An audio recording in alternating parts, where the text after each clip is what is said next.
All right, Karen. Everyone wants to know, what is the fate of the U.S. housing market? Oh, you started off with a nitty question. Yeah. Okay. That's a huge issue. There's so many little facets of what really the housing market could bring in the upcoming year. Yes. Well, and I think particularly in Southern California, it's slightly different than the entire U.S., but there are a lot of factors at play right now. Oh, absolutely. And you're right about Southern California, because really it's its own real estate world in itself. I mean, it seems that things that happen here are phenomenal with our price points, with the desire for Southern California property. It was tremendous. I mean, the weather's great here. I mean, it just is, it's a different part of the world. It's just its own little, we're almost like our own little country right here. It's very desirable. We really are. And speaking with countries, I mean, my goodness, some of the topics that we are kind of looking at for what could affect our real estate market and what could be either pro or con, right?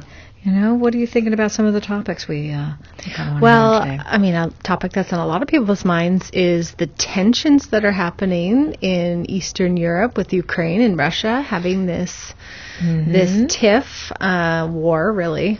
Right, you know, and that is becoming pretty focal point right now. I think that we're all kind of watching, waiting, wondering. Right. And what I think can happen sometimes is it paralyzes people from moving or doing something that they would most normally move forward with. So if somebody was thinking about a purchase, you know, they might be just holding off a little bit. Let's kind of wait and see. I would think particularly first-time home buyers, where this is the biggest financial decision of their lives, if they get uneasy about anything really, then it could prevent them from making that decision. They just can't pull the trigger. Absolutely. And of course it all reverts back to monies and how things are, you know, are they solid? Are we safe? Are there any changes coming in the immediate future? So really good ideas and thoughts. And somebody has to be really thoughtful and kind of consider it when you're making that home purchase to make sure that you're in a good place. You don't want anybody to just make a panic decision and say, "Oh no, I don't want to move forward." But yeah, you're right. We're going to be seeing a lot more of that kind of indecision, I think. I think too, as far as indecision for buyers, the recession could have a huge impact. I mean, a lot of people are saying the R word. You know, nobody's saying the D word yet. That's true. A lot of R words going on. A lot of R words, and that could cause a lot of uncertainty as well. But this kind of has a twofold aspect to it. I think when stock prices plummet, people want hard assets like real estate.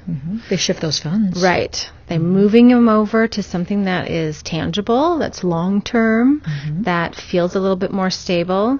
But sometimes investors, they'll just say, you know what, I need to hold right now. I'm going to hold on to cash, or I'm just going to wait. And so you may not see as many investors filling up the market. You know, that's absolutely true, and such a good point. Could go either way. It could go either way. I think you're going to see the more stable, like individual, they get a little nervous when we start seeing these declines in the stock market. In fact, somebody I know said he's got a threshold of 10%. So I think when it hits that, and you see your savings and your 401s and your SEP accounts declining, people get nervous. Yeah. And they do move those funds if they can, if it's not just retirement funds. If they have those funds, they get nervous. Now, the average investor, they might have a little bit more stomach for that volatility. But yet we see them pull out, put the cash on the line. You know, they're sitting on the fence, and then they look to the real estate market. And that's when it does fire up, because they're looking for places to put that cash that makes sense, that still continues to grow. And like you said, Southern California, our real estate market is very different from other places. It's providing an income. So it's not just holding another hard asset that you just are stashing cash away. This can provide you with income cash flow. And a lot of it that pencils out, because as you know, our investors look at those numbers. The bottom line is the number. Does this produce generating income that makes sense, and much more so than the stock market? So we're always seeing this shift and this balance and this change. But with recession really nipping at our heels and everybody feeling it. Well, and another part of that, the inflation. So with inflation right now, people may be wanting to hold off. Like, is this going to be some sort of bubble that's going to burst and prices are going to come down? Are they going to hold steady? $1 million question. I know. Yeah, I wish we knew completely. It could go the other way too, though, because our rents are so high, right? Our rents are so high that you may want the security of a mortgage payment that you know it's going to be the same every single month, as opposed to, your landlord just gave you 60-day notice of a rent increase, and how are you going to come up with those funds? Exactly. Because even though wages are getting higher, there's an increase of wages, there's also every single thing that you buy is also increased. So budgets aren't giving you, they don't have that extra space in the budget for it's mortgage payment. up. You're absolutely right. So even though you may have seen an increase in wage, it's already gone, and you're going to need a little more just for the basics. When we're talking food, we're talking gas, we're talking all these things that are just basic needs. You're right. Maybe that little bit of increase isn't even covering that. Yeah. And so we go back to the same thing. So if you're a buyer, now you're a little skitterish because how high are these prices going to go? Does it make sense? We don't want to see people paralyzed with fear and not able to make decisions, and because it makes sense right now. If you're looking for property, be knowledgeable. But you're right. Am I going to pay rent, or am I going to make something happen that has a more stable situation for my future? It's as long as people can kind of balance that out without fear and make really good decisions, I think they're going to be okay. Yeah. But we really need to talk to our clients, don't we? Yeah. Have a lot of massaging the topics with clients. Because they get tense. They close up. They don't want to talk. They don't know. And that fear just paralyzes people. And so we really have to work through this stuff. We have to talk about the things that people are concerned about.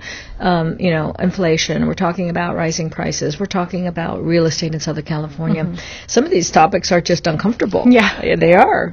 But I heard one person say, if you don't put that offer in at $50,000 or $100,000 more, that's going to become the comp. So the next house that comes on the market, your buyer's going to have to pay even more on top of that. So paying overprice right now could be saving your buyer money in the long run. Well, so what's your 6-month picture? What would you say the fate of the housing market is? I'm going to say that the housing market is still going to be relatively tight. We are seeing more properties come on, but they're so limited in the first place that just because we've added a few more doesn't change the characteristics or the whole look of our real estate market. I think it's a supply and demand. Yep. I think that it's still going to be very powerful for the sellers for the next 6 months. So if you are thinking about selling, maybe this is that moment. This is that opportunity. But again, for the buyers, you've got to get in there. You need to have a stomach for this market because it's exactly what you said. In a year, you're going to wish you would have bought.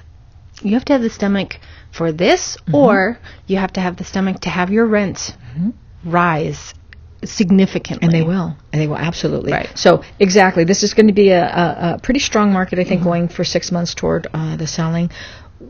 We're going to continue to see those prices rise. I'm sorry, that's just that they're going up. I agree. I think with all this talk of how strong of a seller market it is, there will be more inventory on the market. I think sellers are really able to wrap their head around what it would mean to sell, but some of them are going to get a little too greedy, and their price points are going to start too high. So I think we may see some softening on those higher price points where people are like, well, you're just trying to get me for $200,000 more. Exactly, up front, because they've seen those properties be bid up. Well, let's just start really high. You're really kind of shooting yourself in the foot with that. So, price points are important.